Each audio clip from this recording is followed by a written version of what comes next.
Hi everyone, my name is Harry Drake.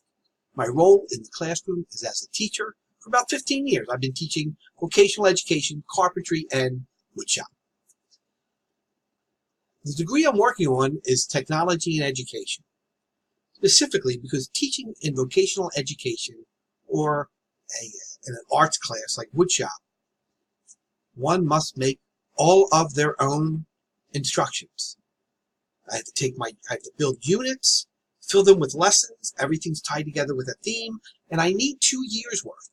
I usually do it. Well, I've been doing it myself, but I've learned so much in technology education that I cannot imagine a class other than instructional design that could help me more.